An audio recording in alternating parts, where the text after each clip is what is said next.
He was the man who made America laugh. A lanky, friendly scarecrow of a man with a five-string banjo, he was a living symbol of a kinder, simpler time. His name was Stringbean, a star of the Grand Ole Opry and the beloved TV show Hee Haw, whose gentle humor and old-time music were as comforting as a warm fireplace. But the story of his life, defined by joy, ends in a brutal, senseless crime.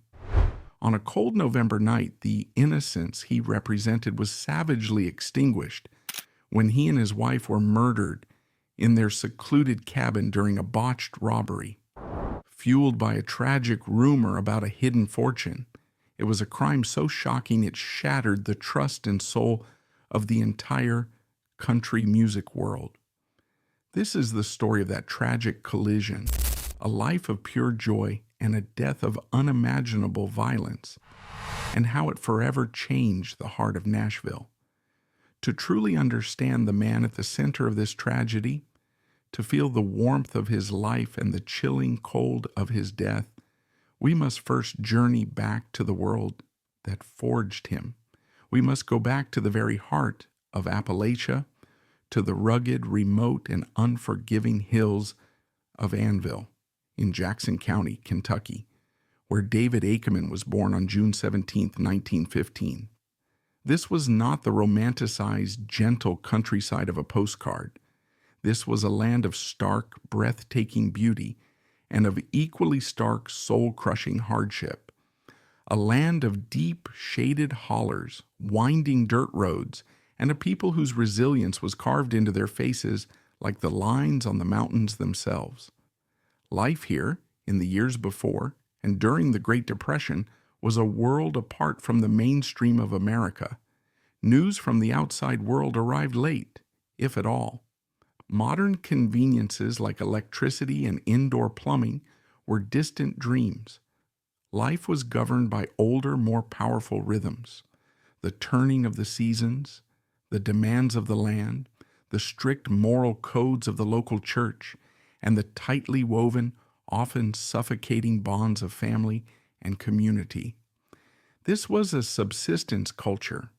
You grew what you ate, you built what you lived in, and you fixed what was broken. Cash was a scarce and precious commodity, an abstract concept in a world that ran on barter, trade, and the currency of a neighbor's helping hand. This profound poverty and isolation bred a fierce independence, but also a deep and abiding distrust of outside institutions. For the people of the mountains, who had seen their timber and coal resources extracted by faceless companies from far-off cities, the world beyond their hills was often a place of exploitation. This was especially true of financial institutions. During the Great Depression, the stories were legion of families who had scraped together their meager life savings only to see it all vanish overnight when a distant bank collapsed. This lesson was seared into the collective memory of a generation. It taught them that the only things you could truly count on were the land under your feet, the strength in your hands, and whatever cash you could hide under a mattress or bury in a mason jar in the backyard. It was a lesson young David Akeman would learn well, a lesson that, in a tragic twist of fate, would one day sign his death warrant. But this world of hardship was also a world saturated with music. In the isolation of the mountains, before the distraction of modern media, music was not a product to be consumed. It was an essential part of the social fabric, as vital as storytelling or Sunday service. It was the lifeblood of the community. It was the driving force of a Saturday night barn dance, the solemn comfort at a funeral, the joyous celebration at a wedding. It was the sound of a lone fiddle echoing through a misty holler, a sound that spoke of both profound loneliness and deep ancestral memory. It was the sound of tight, unadorned harmonies rising from the worn-out pages of a hymnal in a small clapboard church, voices blending in a sound that was at once earthly and divine. The music of these hills was ancient, a rich cultural tapestry that had been preserved and transformed over centuries. It was a living history, carried in the hearts and hands of the people. Its threads were the old folk ballads of England and Scotland, tales of tragic love and bloody feuds, brought over by the first Scots-Irish settlers. Woven into this were the intricate, soaring melodies of Irish fiddle tunes, and giving it a distinctly American texture was the influence of African American music, the blues, with its raw emotional honesty, and most importantly, the banjo. At the heart of this old-time sound, this deep foundational root from which the mighty trees of country and bluegrass would later grow, was that very instrument. But the banjo played in the Kentucky hills of David Akeman's youth was a different creature from the one most people know today. This was not the blistering three-finger Scruggs-style picking that would later define bluegrass. This was an older, more rhythmic, more percussive style, a down-picking technique known by names like clawhammer, frailing, or knockdown. In this style, the banjo is not just a lead instrument playing complex melodies, it is the heart of the rhythm, a drum as much as a stringed instrument. It provides a constant, loping, hypnotic pulse that is the perfect engine for both dancing and storytelling. It is the sound of the front porch, the sound of the mountains themselves. It was into this world, steeped in this ancient musical tradition and shaped by the harsh realities of the Depression, that young David Akeman was born.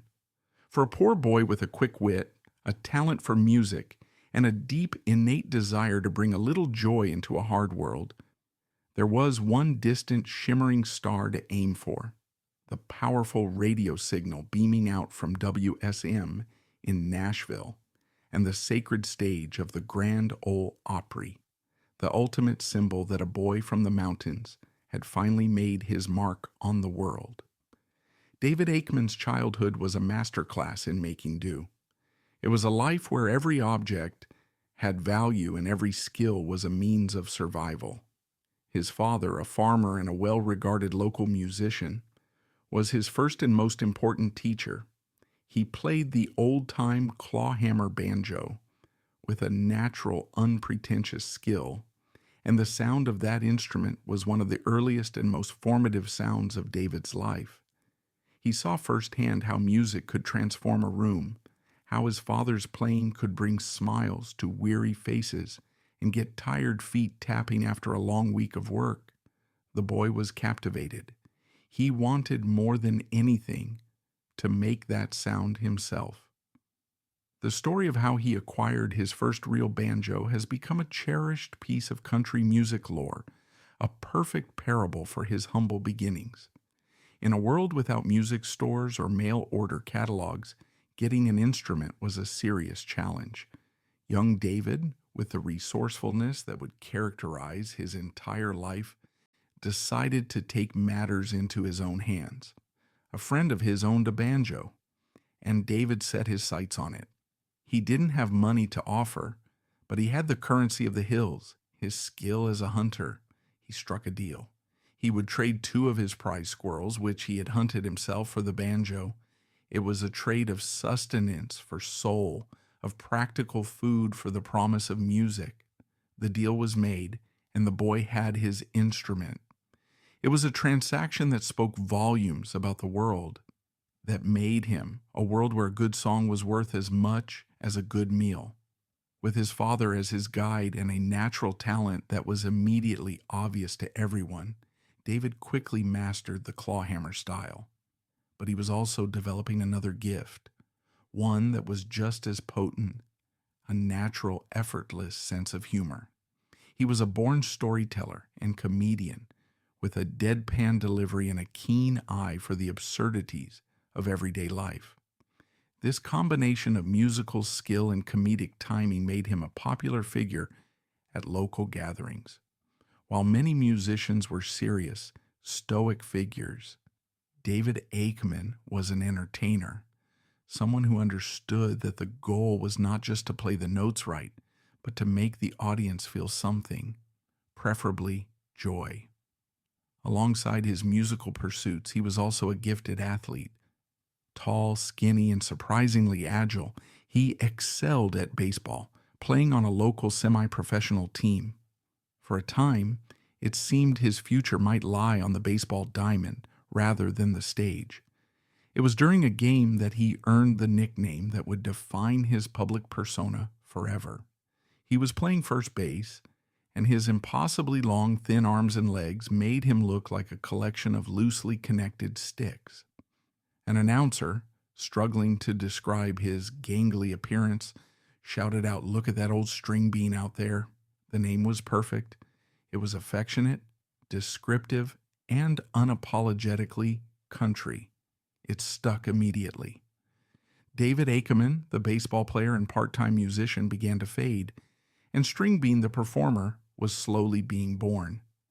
But as much as he loved baseball, the pull of music was stronger. And the model for the kind of career he wanted was broadcasting loud and clear from Nashville every Saturday night. His ultimate hero was a man named Uncle Dave Macon, known as the Dixie Dewdrop. Macon was one of the very first superstars of the Grand Ole Opry. He was a master of the old-time banjo, a virtuoso who played with a wild, exuberant energy. But he was much more than just a musician. He was a complete entertainer, a singer, a comedian, a storyteller, and a showman who could kick, dance, and spin his banjo in the air, all without missing a beat. In Uncle Dave Macon, Stringbean saw the perfect synthesis of his own talents. He saw a man who was deeply rooted in the traditional music of the mountains, but who was not afraid to be a clown, to be a larger-than-life character. He saw that humor and music were not separate pursuits. They were two sides of the same coin, two equally valid ways of connecting with an audience. The career of Uncle Dave Macon became the blueprint, the North Star for the ambitious young man from Anvil Holler. The dream of the Grand Ole Opry, kindled in the quiet hollers of Kentucky, was now a raging fire in David Akeman's soul. The path laid by his hero, Uncle Dave Macon, was the only one he wanted to walk. But the road from a local Kentucky stage to the hallowed circle of the Ryman Auditorium was a long and uncertain one. In the world of country music, you didn't just send in an application. You had to be discovered, you had to pay your dues, and you had to find your way into the orbit of the men who were already kings. For a young banjo player and comedian in the early 1940s, all roads, one way or another, led to one man, the formidable, unsmiling patriarch of a new and explosive sound. His name was Bill Monroe. Monroe was in the process of creating a musical revolution.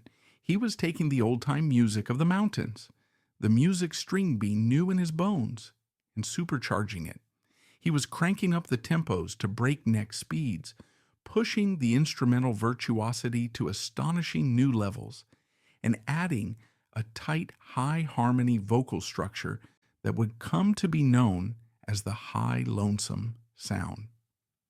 This was the birth of bluegrass, and Bill Monroe's band, the Bluegrass Boys, was its original white-hot crucible. To get a spot in Monroe's band was to be accepted into the most prestigious and most demanding musical academy in the country. In 1942, Stringbean got his chance. Monroe was looking for a banjo player, and he'd heard about this lanky, talented kid from Kentucky. The audition, by all accounts, was a classic study in contrast. Monroe was a man of intense, almost intimidating seriousness. He viewed his music with a quasi-religious fervor.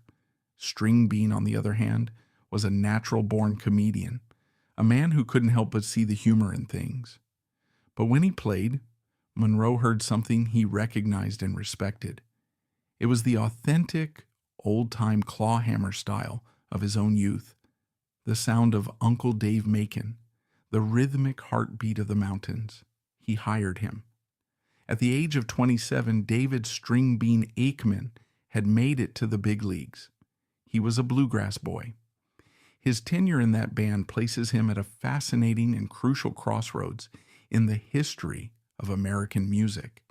He was the band's first official banjo player, holding down the rhythmic fort with his traditional style. A few years later, he would be replaced by a young man from North Carolina named Earl Scruggs, who would utterly revolutionize the instrument with his syncopated three-finger roll, providing the final explosive ingredient that would define modern bluegrass. Stringbean was the before, and Scruggs was the after. He was the vital living link between the banjo's folksy, rhythmic past and its high-octane, virtuosic future. But Stringbean's role in the Bluegrass Boys was never just about the music. Bill Monroe, a shrewd showman, immediately recognized his new banjo player's comedic potential. He saw in Stringbean the same kind of vaudeville-style entertainment value that Uncle Dave Macon brought to the Opry. Monroe encouraged him to develop a stage persona, a character. And so, the Stringbean character was fully born, right there on the biggest stages in country music. He adopted his now famous costume, a pair of pants cut ridiculously short to emphasize his height, a shirt with a comically long shirt tail, and a worn-out hat. He became the band's official comedian, the comic foil to Monroe's stone-faced intensity. Imagine the scene on the Opry stage in the mid-1940s. The band would be tearing through a lightning-fast instrumental, a bluegrass breakdown, with Monroe's mandolin sounding like a burst of machine gun fire. Then the music would slow, and Monroe would step back. Stringbean would amble up to the microphone, his movements loose and gangly, a slightly bewildered grin on his face. He would tell a short, rambling, homespun story, his timing impeccable, his punchlines delivered with a deadpan wit that sent waves of laughter through the Ryman pews. Then he would launch into a classic old-time tune, his fingers dancing in that hypnotic clawhammer style, his feet shuffling in a loose-jointed, scarecrow-like dance. It was a perfect piece of entertainment, a brilliant blend of music and comedy that provided a moment of gentle, nostalgic relief amidst the high-tension virtuosity of the rest of the show. Life as a bluegrass boy was a whirlwind education. He was touring constantly, playing to packed houses and learning the ins and outs of the professional music business. He was standing on the stage of the Grand Ole Opry, the place he had dreamed of since he was a boy trading squirrels for a banjo. But the life was also hard, and the pay was notoriously low. Bill Monroe expected his sidemen to work for the honor as much as for the money. By 1945, after 3 years in the band, Stringbean decided it was time to strike out on his own. He had paid his dues, he had built a name for himself, and he was ready to be his own boss. He left the Bluegrass Boys on good terms, a testament to his easygoing nature, and immediately formed a partnership with another musician he'd met in Monroe's circle, a mandolin player and singer from Alabama named Lou Childrey. Childrey was a veteran performer older than Stringbean, and they developed a wonderfully charming comedy duo.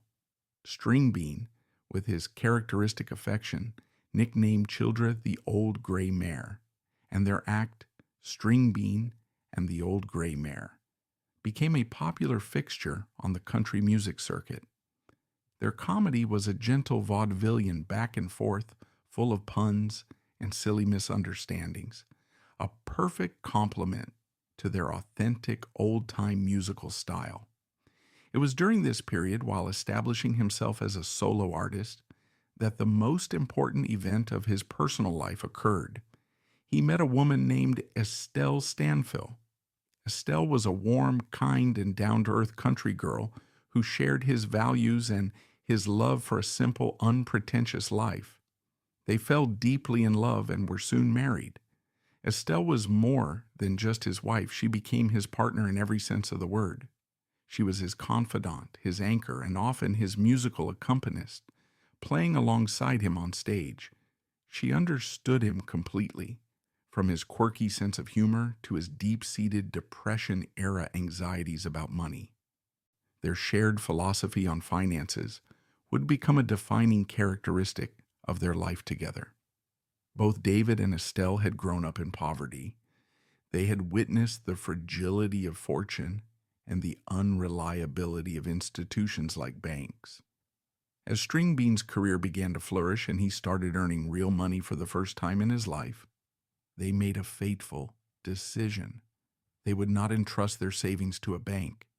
They believed the only truly safe place for their money was with them, in cash, where they could see it and touch it. It was a decision born not of greed, but of fear, a deep, abiding fear of returning to the poverty they had worked so hard to escape. They lived modestly, far below their means, and began to accumulate their earnings in hidden places within their small, secluded home. It was their secret, their security blanket against a world they still didn't fully trust. Stringbean's dream of becoming a solo member of the Grand Ole Opry, the ultimate validation for a country performer, was finally realized in the 1950s. He was officially welcomed into the family. His act was a perfected version of what he had developed in the Bluegrass Boys. It was a guaranteed crowd pleaser. The announcer would call his name, and out he would shuffle, a beloved, familiar figure. He would lean into the microphone and say something like, "Howdy, friends. You know, the other day I went to the doctor. He told me I was in terrible shape. He said, 'Hey, Stringbean, you got to quit chasing these young women.' I said, 'Well, why, doc? Is it bad for my heart?' He said, 'No, but you're liable to catch one.'" The gentle, predictable groan and subsequent laughter from the audience was the sound of a family enjoying an old, cherished joke. His humor was never mean-spirited, never controversial. It was the humor of the small town, of the country store, of a simpler time. And after the jokes came the music. He would lift his banjo, and the mood would shift slightly. The clown would recede, and the master musician would emerge.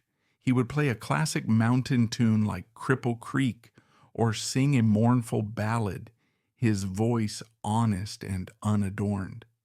His performance was a perfect, self-contained piece of American folk art, and the Opry audience loved him for it. He became a cornerstone of the show, a reliable and beloved presence for nearly 2 decades.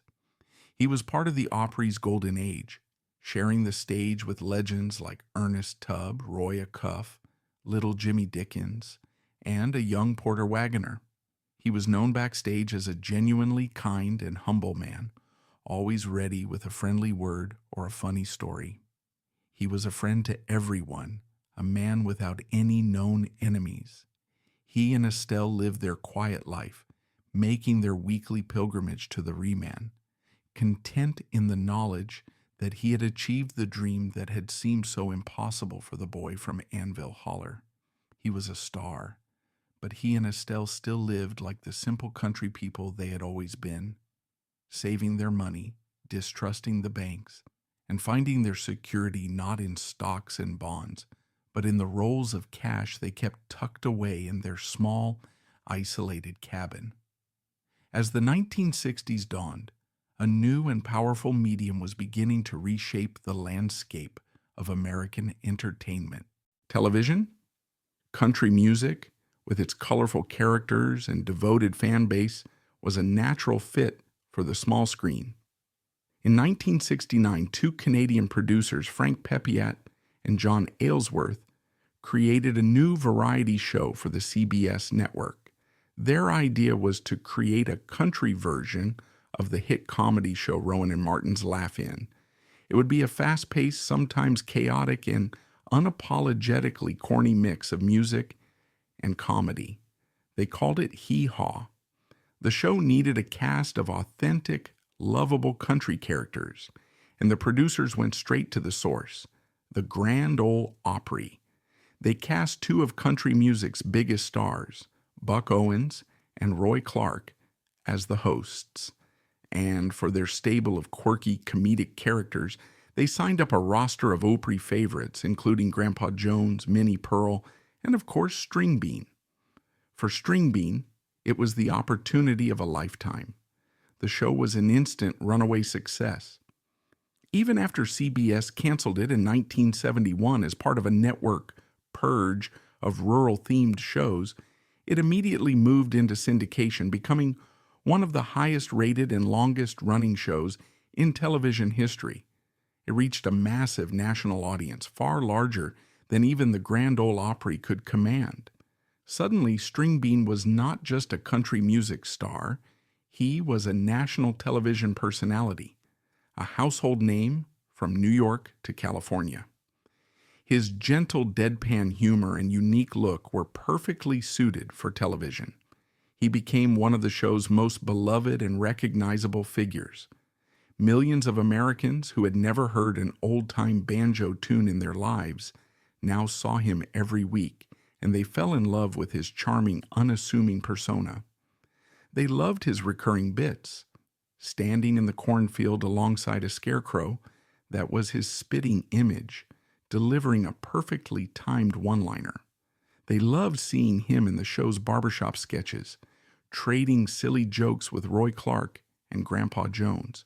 And they especially loved his segment where he would read A Letter from Home, his voice full of a gentle comedic pathos as he recounted the absurd goings-on in his fictional hometown.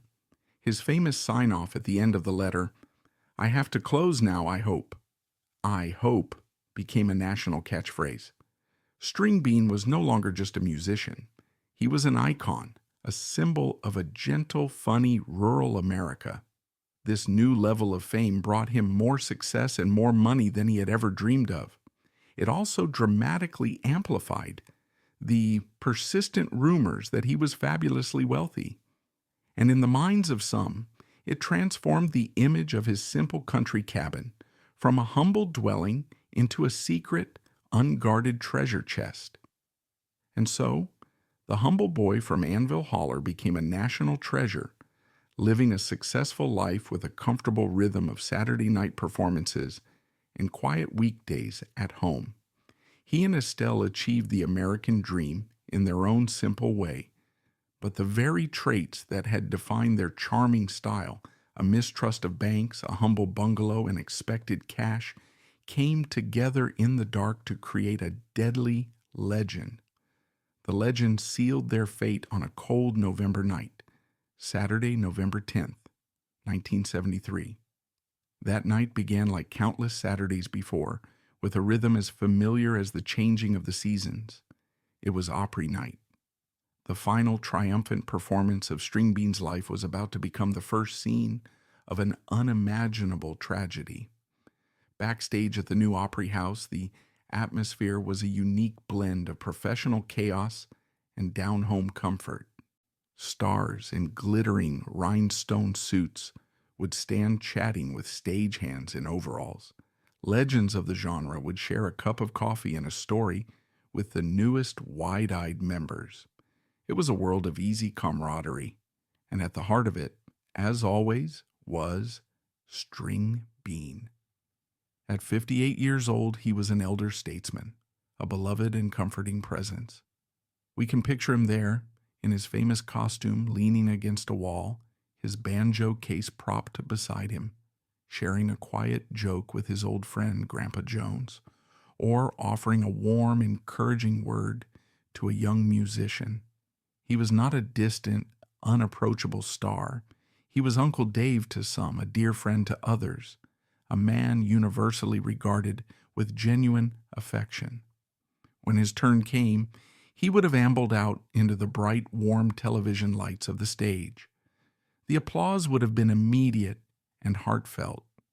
This was their Stringbean, a cherished part of their Saturday night. He would have launched into his familiar routine, honed over 30 years of performance. He'd tell a few of his classic gentle jokes, the kind that made you groan and smile at the same time. He'd talk about his fictional neighbors, the funny predicaments they'd get into, his delivery so deadpan, and his timing so perfect that the humor seemed to sneak up on you. Then after warming up the crowd, he would have picked up his banjo. He would have launched into an old-time tune, his fingers a blur in the clawhammer style that was his signature. His long, lanky body would have come alive, his feet shuffling in that wonderfully loose-jointed dance, a physical embodiment of the rustic joy in his music. Estelle might have joined him, adding a simple rhythm accompaniment, her warm, steady presence a perfect complement to his quirky charm. For those few minutes, he would transport the audience back to a simpler time, to a mythical front porch in the mountains, where the music was honest and the laughter came easy. After his final note, the applause would have been thunderous. He would have offered a humble, grateful wave and shuffled off stage, his work for the night done. After the show, the routine continued. They would have said their goodbyes to their friends, to Roy Acuff, to Grandpa Jones, to the dozens of other musicians and crew who made up their professional family. They would have collected their pay for the performance in cash, as was the custom for many performers at the time. Then David and Estelle Akeman would have walked out of the bright, noisy world of Opryland, climbed into their car, and begun the quiet, familiar 20-mile drive north to their secluded cabin in Ridgetop. It was a journey from the very public world of a national star back to the intensely private world of two simple country people. As their car pulled away from the lights of Nashville and turned onto the dark, winding country roads, they were leaving the kingdom of country music behind and heading toward the small, humble kingdom they had built for themselves, a place of peace, solitude, and what they believed was absolute safety. But on this particular night, their sanctuary had been violated. A monstrous evil was waiting for them. Hidden in the darkness of the woods surrounding their small, unassuming cabin were two men. They were cousins, 23-year-old John Brown and 24-year-old Marvin Douglas. They were not master criminals. They were petty thieves driven by a combination of desperation, greed, and a profound, deadly ignorance. They had come to Ridgetop that night acting on a rumor, a piece of local folklore that had metastasized from a charming quirk into a fatal legend. They had heard, as many had, that the funny, humble man from Hee Haw didn't trust banks, that he kept his life savings, a supposed fortune hidden somewhere inside his modest home. Their plan was brutally simple: break into the cabin while the Akemans were at the Opry, find the cash, and disappear long before the couple returned. But their simple plan had gone wrong. They had either arrived too late or taken too long searching. As they were ransacking the small cabin, their frustration mounting, as they failed to find the mythical treasure chest of cash, they heard a sound that must have sent a jolt of pure adrenaline and terror through their veins: the crunch of tires on the gravel driveway. The Akemans were home. The botched robbery was about to become a double murder. The exact sequence of events that unfolded in the next few moments is the stuff of pure, unadulterated horror, pieced together later from the grim evidence left at the scene and the eventual confessions of the killers. As the Akemans' car pulled up to the cabin, the two intruders, armed and panicked, burst out of the house to confront them. Estelle, likely getting out of the passenger side first, was the first to be killed. She was shot down in the yard, a brutal, senseless act of violence against a woman whose only crime was coming home. Stringbean, seeing his wife murdered before his very eyes, reacted with a desperate, primal instinct to survive. He turned and ran. He made it to the front door and scrambled inside the cabin, perhaps hoping to barricade himself in or to reach one of his own hunting rifles. He was a skilled woodsman, a man who knew how to handle a firearm. A brief, terrifying gun battle erupted inside the small house, but he was outgunned and taken by surprise. Stringbean was shot and killed in the main room of the home he had built with his own hands, the sanctuary that had become his tomb. The killers, their hands now stained with the blood of two beloved people, tore the cabin apart. Their frantic, greedy search for the hidden fortune continued. They ripped open furniture, tore through closets, their rage and frustration growing with every empty drawer. In the end, they found what Stringbean had in his pockets, the cash from that night's performance and another roll of bills he was known to carry, a sum later estimated to be around $2,500. It was a tragically small amount of money, a pittance for which 2 innocent lives had been extinguished. After finding nothing more, the Douglas cousins fled into the cold November night, leaving behind a scene of almost unimaginable carnage, a silent, blood-soaked testament to the terrible consequences of a whispered rumor. The next morning, Sunday, November 11th, dawned cold and bright. In a nearby home, another country music legend, Louis Grandpa Jones, was getting ready for his day. He and Stringbean were not just colleagues, they were neighbors and the closest of friends. They were cut from the same cloth, 2 men who had found fame but had never lost their love for the simple country life. They had a standing appointment that morning to go bird hunting, one of their favorite shared pastimes. When Stringbean failed to show up at the appointed time, Grandpa Jones wasn't immediately alarmed. Stringbean was a deep sleeper and sometimes forgot things. But as the minutes turned into an hour, a small knot of concern began to tighten in his stomach. He tried calling the Akeman cabin, but there was no answer. Finally, unable to shake a growing sense of dread, Grandpa Jones got in his car and made the short drive over to his friend's property. The scene that greeted him was eerily quiet. The Akeman's car was parked in the driveway. The cabin looked undisturbed from a distance. He got out of his car and called out for his friend. "Dave, Estelle." The only reply was the rustle of leaves in the autumn wind. He walked toward the cabin, his sense of foreboding growing with every step. Then he saw the first sign that something was terribly wrong. He saw Estelle's body lying in the yard where she had fallen. The shock and horror of that moment is impossible to fully comprehend. Grandpa Jones, a man known for his jovial, grandfatherly persona, was now face to face with a scene of pure evil. Pushing past his terror, his mind reeling, he approached the front door of the cabin, which was slightly ajar. He pushed it open and stepped inside. There, in the living room, he found the body of his best friend, David Stringbean Akeman. The man who had discovered the bodies, who had to carry that horrific image with him for the rest of his life, was not a police officer or a stranger. It was another beloved member of the Opry family, Stringbean's dearest friend. The intimacy of this discovery made the tragedy even more profound, more personal. Grandpa Jones stumbled back out of the cabin, his mind numb with grief and horror, and rushed to a neighbor's house to call the police. The news began to spread, first in hushed, horrified whispers among the neighbors in Ridgetop, then like a shockwave, radiating out to the Nashville music community and beyond. The king of country music, Roy Acuff, was one of the first to arrive at the scene, his face a mask of disbelief and sorrow. The laughter had officially and brutally stopped. A nightmare had begun. The impact of the news on the close-knit family of the Grand Ole Opry was seismic.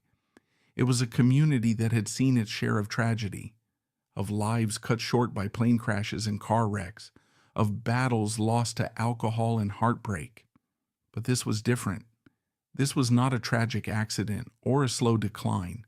This was a violation, an act of predatory evil that had struck at the very heart of their world.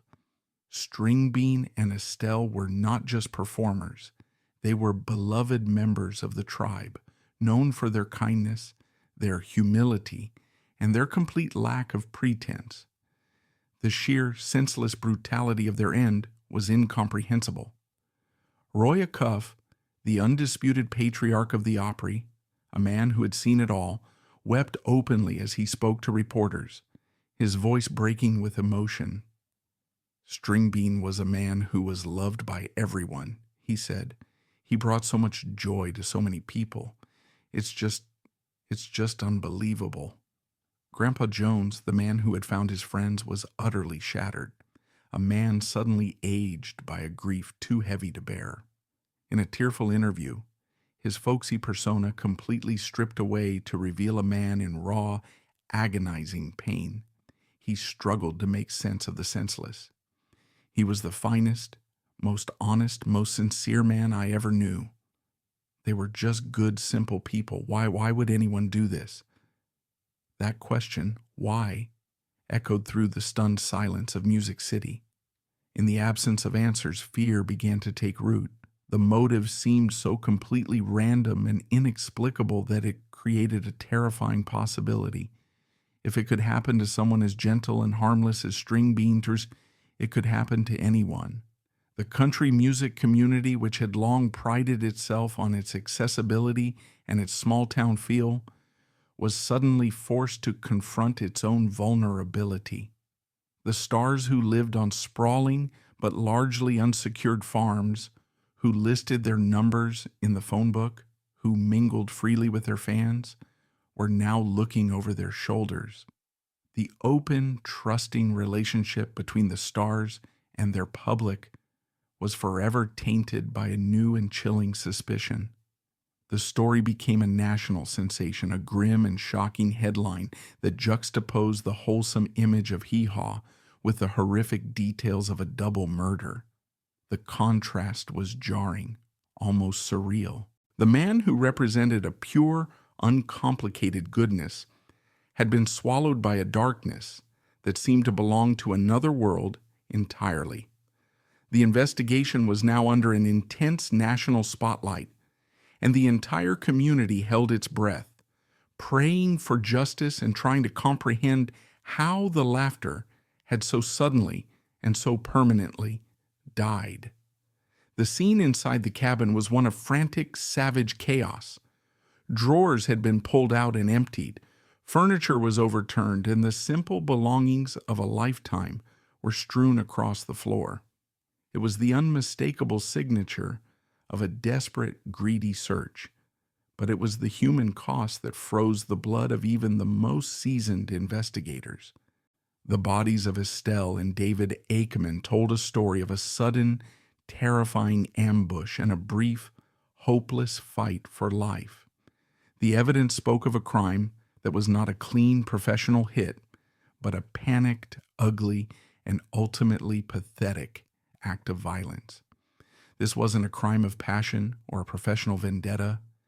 It was a robbery gone horribly, tragically wrong. The pressures on the Nashville Police Department was immediate and immense. This was not an anonymous crime tucked away in the back pages of the newspaper. A national television star, a beloved member of the Grand Ole Opry, a man who represented a kind of folksy American innocence, had been gunned down in his home. The news was a lead story across the country. The phone at police headquarters rang incessantly with calls from national media outlets, from horrified fans, and from powerful figures in the music industry, all demanding the same thing: answers and justice. The entire community was looking to them, their faces a mixture of grief, fear, and a desperate hope that the men responsible for this atrocity would be found, and found quickly. For days, the investigation seemed stalled, and a palpable sense of fear settled over the Nashville community. If the killers of a man as famous as Stringbean could simply vanish into thin air, what did that mean for everyone else? The sense of security that had long defined the city was shattered. But behind the scenes, detectives were meticulously piecing together a puzzle. They began focusing on known burglars and petty criminals in the area, men with a history of robbery. They started showing up at the bars and pool halls where such men congregated, asking questions, applying pressure, letting it be known that the heat was on. The investigation's breakthrough came from an informant's tip, the getaway driver. He gave the police the killers' names, cousins John and Marvin Douglas. A large-scale manhunt was launched. John Brown was finally apprehended in Robbinsville, North Carolina. His cousin, Marvin Douglas, who had been wounded in the gunfight by Stringbean, was tracked down and arrested a few days later in Nashville. The evidence against them was overwhelming. The murder weapons and the tragically small amount of cash, just over $2,000, were recovered, highlighting the pathetic motive for the crime. The 1974 trial was a major event in Nashville, attended by country music legends like Roy Acuff and Grandpa Jones in a show of solidarity. With undeniable evidence and their own unrepentant demeanor, the Douglas cousins were found guilty of first-degree murder and sentenced to life in prison. However, the legal saga was not over. In 1982, Marvin Douglas escaped but was recaptured and later died in prison. More controversially, John Brown was granted parole in 2014, a decision that caused public outrage and reopened old wounds.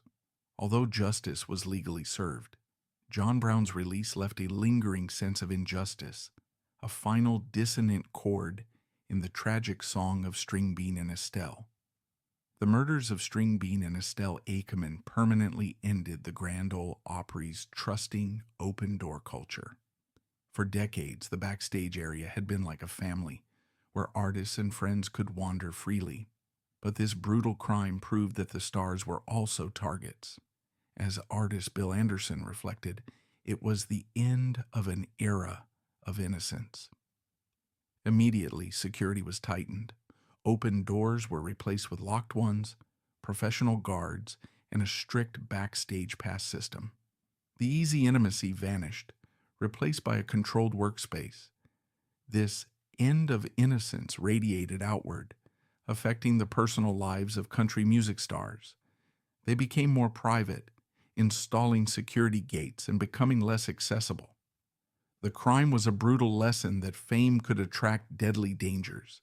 Stringbean's legacy also includes cultural loss. Musically, he was one of the last national ambassadors of the traditional clawhammer banjo style, a living bridge to the roots of Appalachian folk music. Comedically, he was a master of character-driven humor, a wise fool whose rustic charm paved the way for many country entertainers who followed. Ironically, one of his most enduring legacies is his status as a true crime icon. For many people today, he is known more for his horrific death than for his life dedicated to laughter. Ultimately, Stringbean's story is a tragedy of irony. A man who spent his life creating joy met an end of utter violence. He was the victim of a deadly myth, one tragically fueled by the very depression era virtues of thrift he embodied. But his true legacy is not the locked doors at the Opry. It is the laughter of a nation and the warm sound of his banjo, a happy melody that can never be completely extinguished.